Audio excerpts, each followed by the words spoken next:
All right, you guys have asked me questions about it. We discussed this, man, about 4 or 5 years ago. Everybody keep telling me, man, Sino, you was right. Sino, you was right. I guess the interview with Suge posted from back in the day where he talked about the situation where Jay Z got tied up and bound and all this stuff. So Memphis Bleek came out to say, cap, cap, cap, super cap. So everybody been running back to me like, Cito, Memphis Bleek said it's cap. What happened?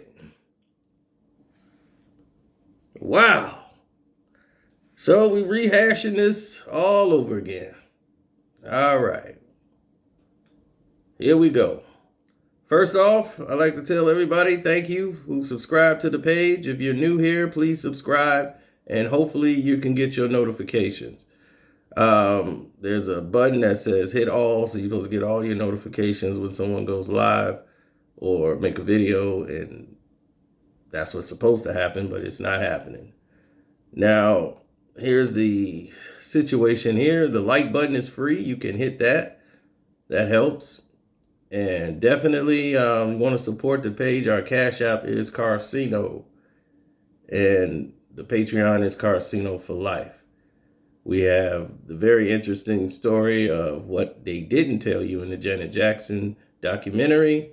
And I told you it would be shocking, and I did not lie. Now, let's move on. Memphis Bleek is calling cap because I guess he always wore caps, right? So I guess that's why he's calling cap. All right. Well, anyway, during this time, Suge was out of the picture, supposedly at this time, and a lot of things was transpiring during this effort. Jay Z and Dr. Dre have been working together and doing their thing, so the combination of Jay Z going out west was common. He was showing up at the Laker games. He had worked on Dre's album that was coming out. What was that? The 2001, that Still Dre.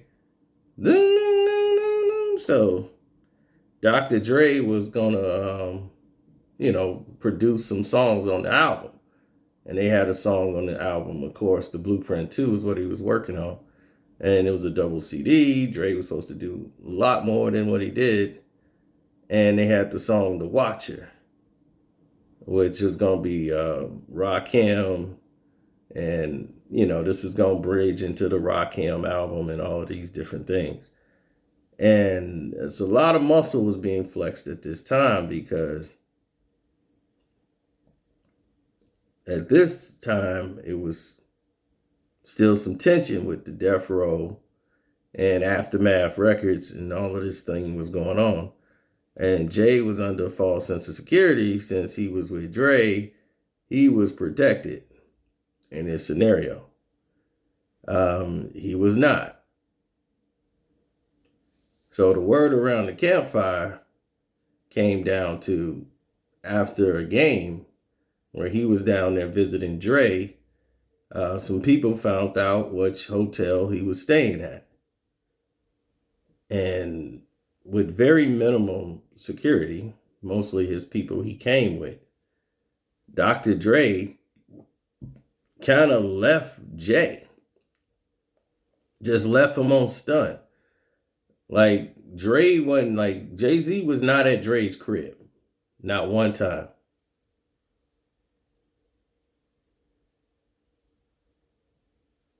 Like, not one time. So it was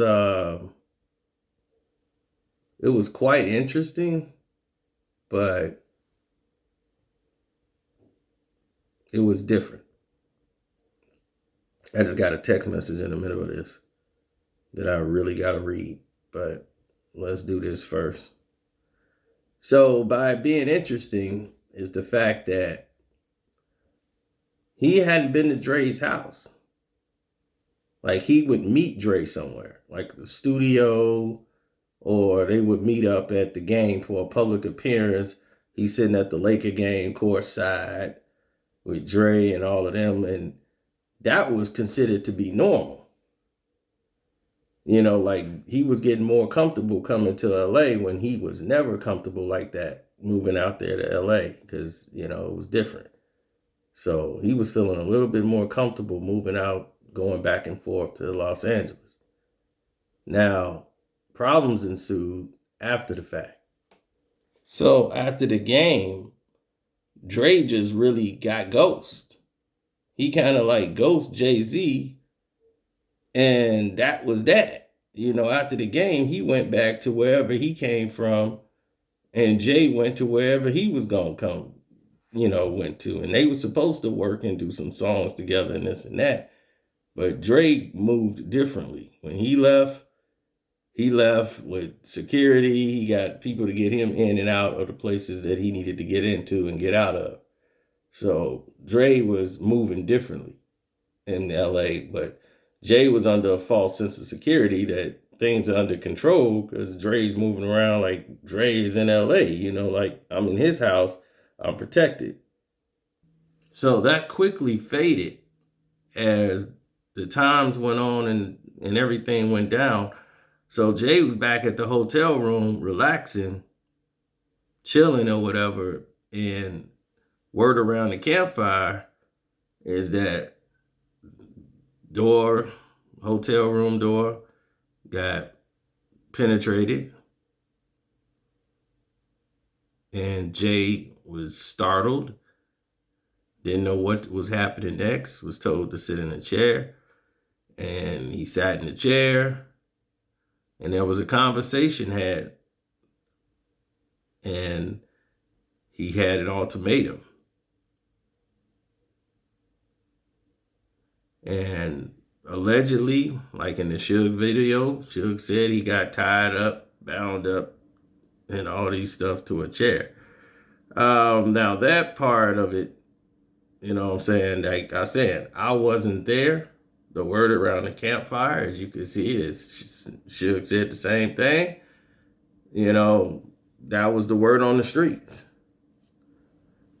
All I can tell you is what happened.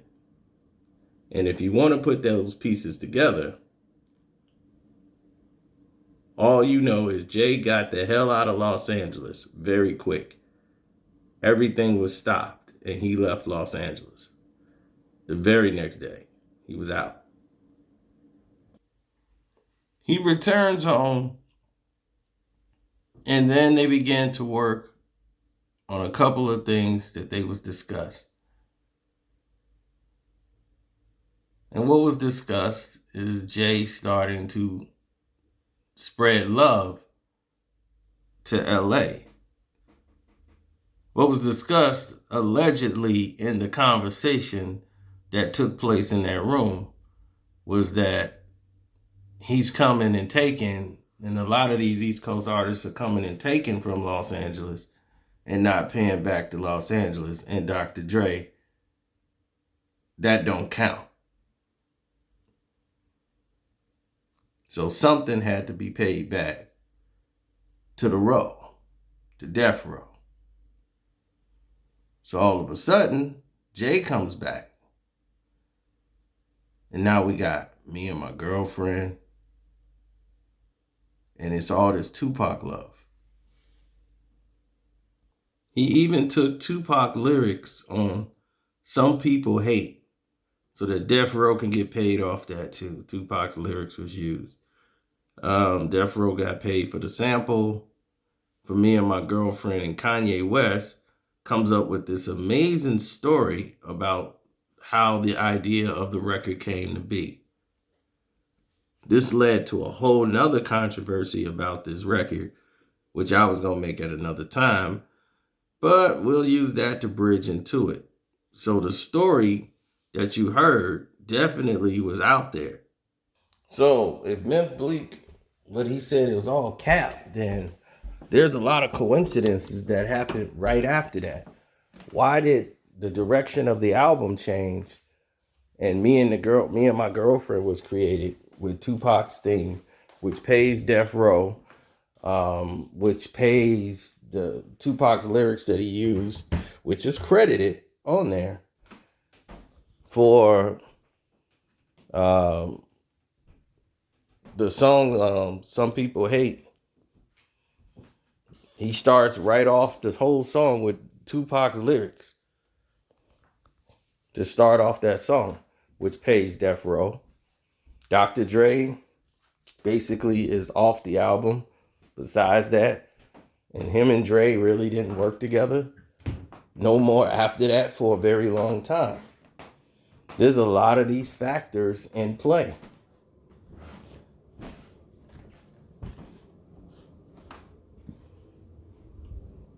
It happened overnight. It's too much coincidence for nothing to happen and nothing to transpire.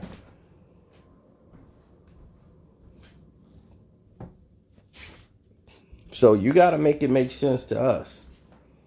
Like, we don't have the evidence. We just know what we heard. And Suge said the exact same thing that we heard. Whole same story that I told years ago. It's the same thing he was echoing. Now, y'all want to argue about true or false? All I'm saying is follow the acts that happened right after the fact. Something made him jump up and leave Los Angeles. Because that actually happened. He made me and my girlfriend with the Tupac theme beat that they would have to pay for the samples and lyrics and everything else to Death Row. Right?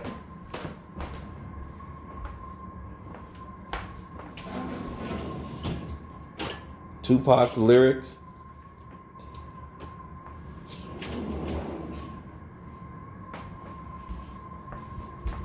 That he used for the song. Shouting out Machiavelli.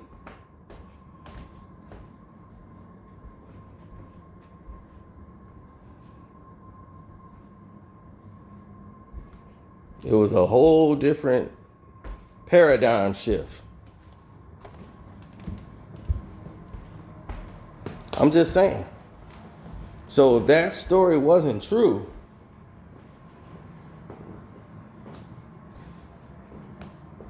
why did it take such a shift?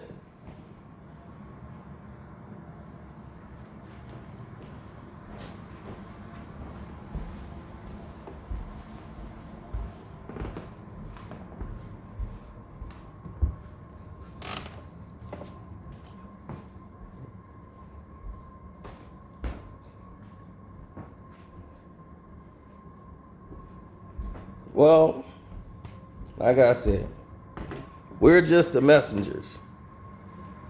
Everybody else has to toe the line and figure it out for themselves. But on this side, that's what it is. Like, we know it clearly because we've seen it a million times. Nothing new, nothing different here. So don't forget to subscribe to the page, like the video. We're going to go into more. This thing continues.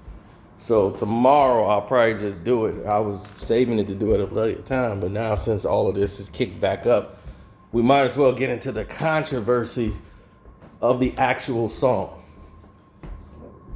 So we'll do that probably tomorrow. But yeah, that's my address to Meek Mill. Memphis Bleek. Thoughts on him saying it's cap, and you guys kept asking me about it, so there it is. Shouts out to everybody who got here late. Thanks for everybody who hit up the Cash App. I gave y'all a shout out on the other video, so I don't know if y'all saw that, but I did.